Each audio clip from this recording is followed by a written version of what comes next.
Hello, you're tuned into My Dad Says Audio. If you've been here before, welcome back. If you're new here, welcome. Today we'll be looking at a pair of speakers, Akai SW-30 Jet speakers. Dad, what can you tell us about the Jet streams? Jetstream's bit of a little cute loudspeaker here. Probably about the smallest speaker you'll ever see us have on this channel, I'd say. I picked these ones up quite cheap for about $10 a few years ago. They're probably going to be more, a hi-fi aficionado's second speakers rather than their primary ones. They're a nice little speaker made by Akai in between about 1973 and 1976. So they're the same sort of vintage as my son. Maybe even a little bit older, I think in actual fact. They're only a small cone. I describe them as probably a little bit under a 4-inch cone. They are really quite small. The driver itself was made by Fostex.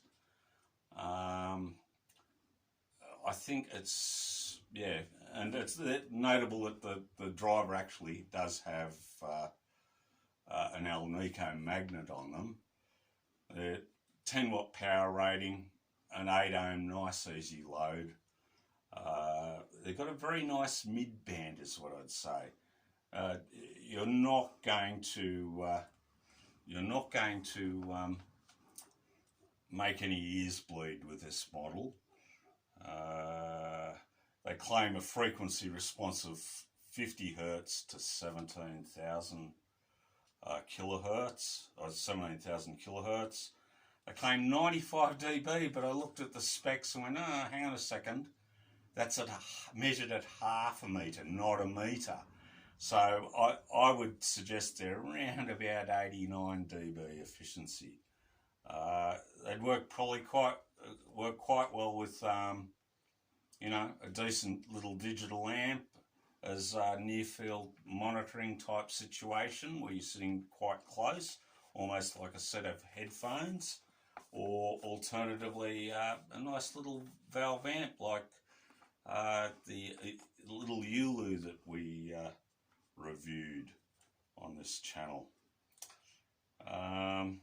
They're interesting as much as I'll take the build ring off this one and you can have a look at the actual driver.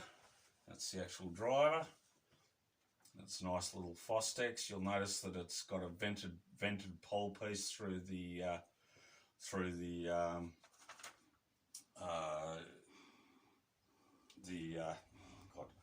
brain dead, through the dust cover on the voice coil. They're not bad. The other thing is, look around the back.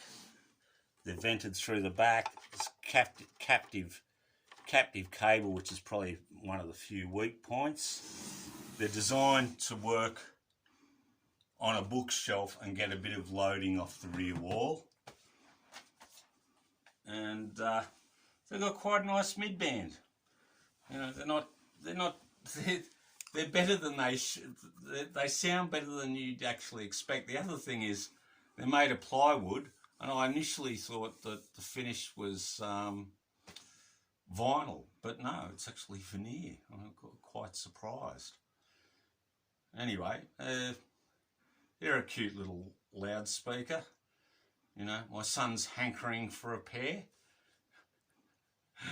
I've heard these. My dad got them a few years ago, as he said, and my brother used them a few years ago when he was first getting into audio, and he used them. I can't remember the amplifier, but they sounded quite good. They're nicely made. If you're a fan of full range drivers that are easy to drive with this amplifier, you can do a lot worse. If you see a pair of these and you can get them cheap, give them a go. Yeah, they're worth. If you can get them cheap, they're worth grabbing. You generally speaking, I guess I have more lofty aspirations than these, but they're not bad. They're not bad. If that's all I had to listen to, I'd cope with it. All right, kids, that's it for today. If you enjoyed the video, please consider liking, commenting, subscribing, and sharing. All right, until next time, take it easy, everyone. Bye.